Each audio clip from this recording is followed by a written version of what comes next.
Hi guys, we're back for some more of our book, Almost Super. Today is Friday, June 25th, and we're going to read chapter 13 and 14. And tomorrow is a great time for you to have a break. You won't be doing anything. You don't have to listen to me read. All right, let's get started. Let's see what's happening. Chapter 13, it's been a rough week. I was missing something. I almost wanted to believe Juanita, even though her claim was outrageous. But I was missing something. I could feel it. Juanita walked over and pressed the elevator button. The door opened and we walked inside, and Juanita pushed floor 72. Where are we going now? Benny asked. I'm going to show you the second thing, Juanita said. I'm going to prove to you that I'm telling the truth, and then I want to be left alone. I looked at Juanita in the reflection of the elevator doors. She looked at the floor. I thought about what she'd said about our mother. I wanted to ask her about the accident, but part of me wanted to pretend that superheroes never got hurt. In the end, I decided if Juanita ever wanted to tell me, I'd listen. The doors opened and Juanita led us down a long, narrow corridor, pausing a couple times as if she heard a sound. Corridor is the same thing as a hallway. All right, guys. Yeah. Here, we got to get this fixed. There. Okay. There were doors on either side of the hall, and Juanita opened the third one on the left and ushered us into a room that looked like a computer lab at school. What is this? I said. What does it look like? Juanita said, and then she looked over at me. Our eyes met, and I think for the first time I saw the real Juanita, a tired girl who had feelings and fears and was in over her head. I'm sorry, she said. It's been a rough week.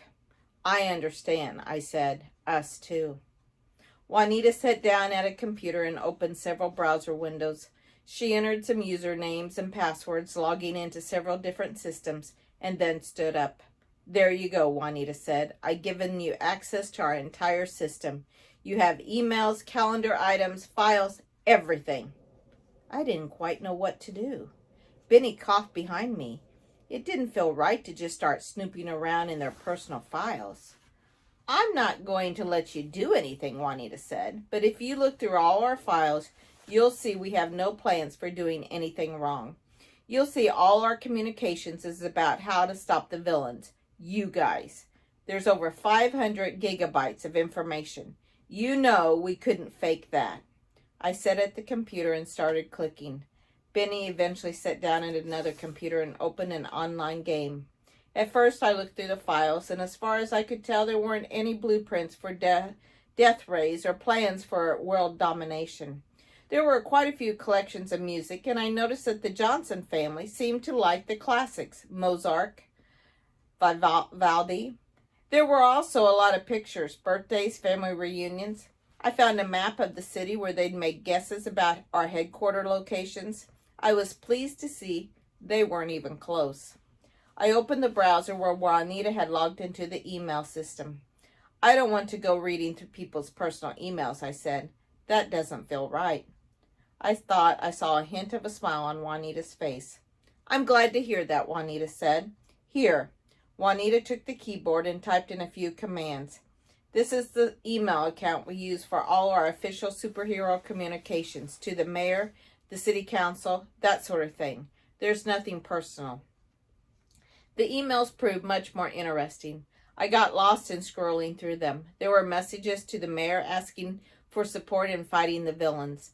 There were proposals to the chief of police, the governor, and anybody else who would listen, proposing ways to capture and imprison the supervillains once and for all. But that wasn't the most important part. What is an armistice? Benny asked, reading over my shoulder. Is that one of those things you attach to your arm so that you can hit harder? Juanita shook her head. Armistice means stop fighting. I pointed to the screen. I'm seeing 5 emails by a guy named Oscar Redding. Last summer he wrote to your family several times asking for an armistice. He wanted both families to sit down and talk. Your family said they wouldn't agree to anything until our family agreed. I wonder if he ever wrote to us." "The name sounds familiar," Juanita said, and she took the keyboard from me again, and with a few quick keystrokes, she had a new window up. "Looks like he's in the Chamber of Commerce. He owns several businesses in town. Ah, he also owns the thermal underwear factory, or rather, owned it. We destroyed it last year, remember?" "Yeah," I said. "That makes sense," Benny said. "We destroyed his factory, so he wants us to stop fighting." My phone buzzed, and I read the screen. "Dinner in an hour. Don't be late. Your father has a surprise. Mom." I didn't want a surprise. I wanted answers. And that's the end of chapter 13. That was a short chapter. So we're ready for chapter 14. Hey, just as a reminder, I've got my super colors on. Hope you guys do too. And I got my super cup, super bulldog.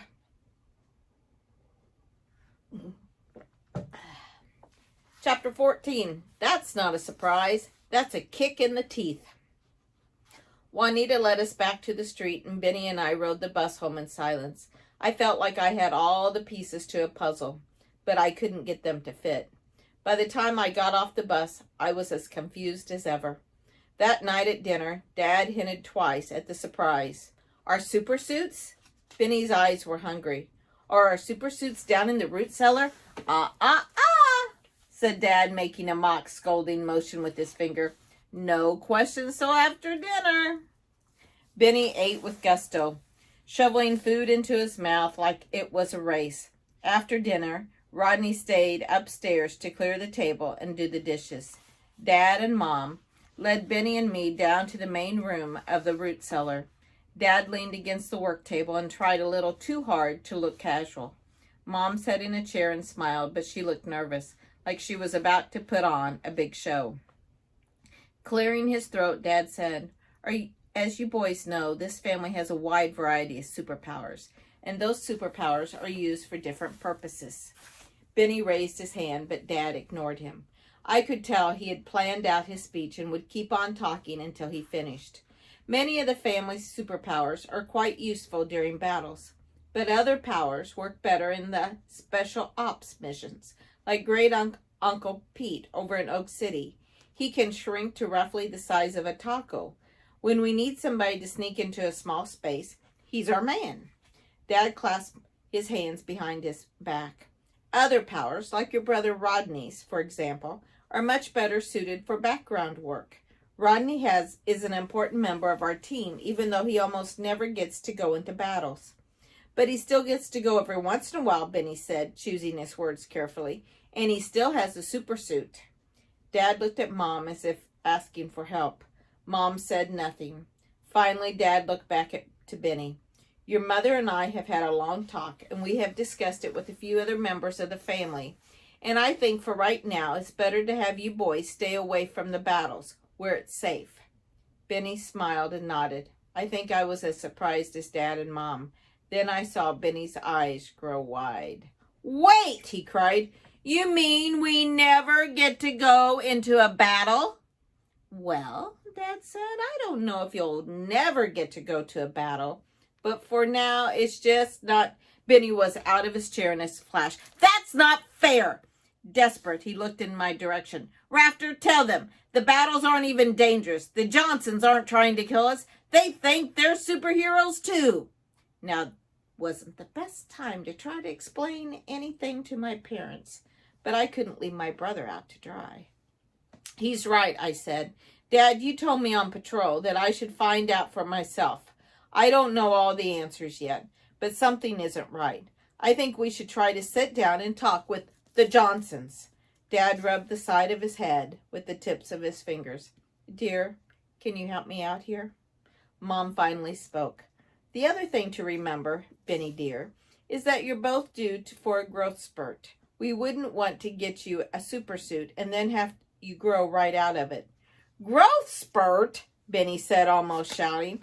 "I don't get a super suit because I'm due for a growth spurt?" "We've come up with another way that you can help with this family," Dad said, "and this is the big surprise." Benny folded his arms tightly around his chest and glared at Dad.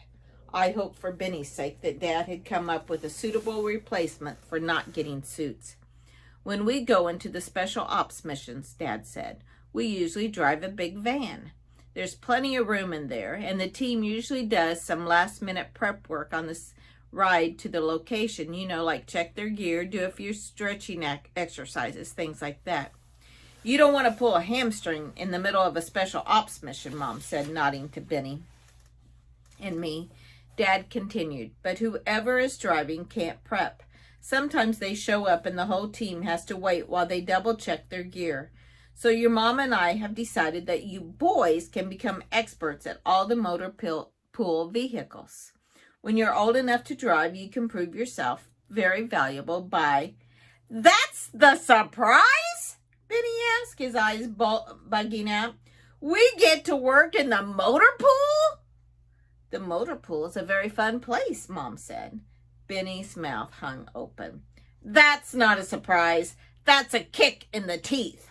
I can't even drive for 4 more years. In the meantime, Dad said, you'll start learning the different machines, keeping them maintained and clean and checking the oil and tire pressure, things like that. For the past 3 years, I've had a mental image of what I'd look like as a superhero. I'd imagine what my super suit would look like. I'd imagine the heroic things I'd do. And now that mental image was replaced with a new image. I could see it clear as a cowlick on the top of Dad's head. Me in overalls, grease covering my hands and face. I had a wrench in my hand and working on Uncle Chambers' Datsun. Our family had really boring cars. We had to so that we could fit in. Excuse me. And now I got to work on those really boring cars. Rafter Bailey, mechanic to the superheroes. So we're supposed to wash cars and change oils until we're old enough to drive, Benny said. And then we'll drive everybody to the really cool missions and just wait in the car? I could tell Benny was close to crying. Maybe when we finally do get our super suits after our growth spurts, they will come with cute little chauffeur hats. Dad's voice became firm. Your cousin Dirk is in charge of the family motor pool up in Grandpa's ranch. Starting tomorrow, both of you boys will report there after school on Tuesdays and Thursdays, plus every other Saturday. You'll learn all about the vehicles this family owns and anything else Dirk asks you to do. Excuse me. This isn't a request. This is your duty as superheroes. This is how you'll help us fight the Johnsons. Dad finished his speech with a shake of his fist. Benny's voice sounded weak. The battles aren't even dangerous, he pleaded. I'm sorry, son. I knew Dad meant it. Benny fled the room. Dad and Mom looked at me. If they'd told me this a week ago, I would have felt exactly like Benny. Angry, frustrated, and disappointed. But my understanding of the world had turned upside down. Something else was going on. Something that was more important than battles. I'll talk to him, I said. I found my brother on his bed, face down in his pillow. Benny, I said. This is our chance, his voice was muffled. It's finally our chance to be real heroes. You're already a hero, I said. What do you mean? I couldn't help but smile. Aren't you the one who was going to stand up to be a super in the school library with nothing more than a jack-in-the-box belly button? Benny didn't move. Do you believe Juanita, I asked, or do you think she's lying? Benny rolled over. I don't know. It seems like she's telling the truth. What do you think? I think I'm missing something, I said. Something obvious. If she's telling the truth and our family stopped fighting, I finally understood. Then you'll never get to go to a battle. Benny nodded. Why don't you drop and give me 50, I said. Benny snorted. I can only do 16, he said. Then drop and give me 16, I said, smiling. Benny sat up on the bed, his head hanging. I didn't have to imagine my brother's disappointment because I felt the same way. Benny pushed himself off the bed, knelt on the floor. He stared at the carpet for a few moments, then raised his head to look at me. One way or another, I'm going to get my super suit, he said, And when I do, I'm going to challenge Grandpa to a push-up contest. And I'm going to beat him. I watch Benny do his push-ups and move the pieces of the puzzles around in my head. And we'll stop there. Ready for chapter 15.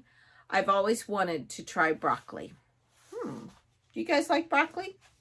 I like it. I think I'm going to have it for dinner tonight. All right. Oops, I knocked the book over. We have our other almost super book there. All right, you guys have a great weekend, and we'll see you on Monday with chapter 15. We'll read chapter 15 on Monday. So have a great weekend, and remember, happy reading. Love you guys.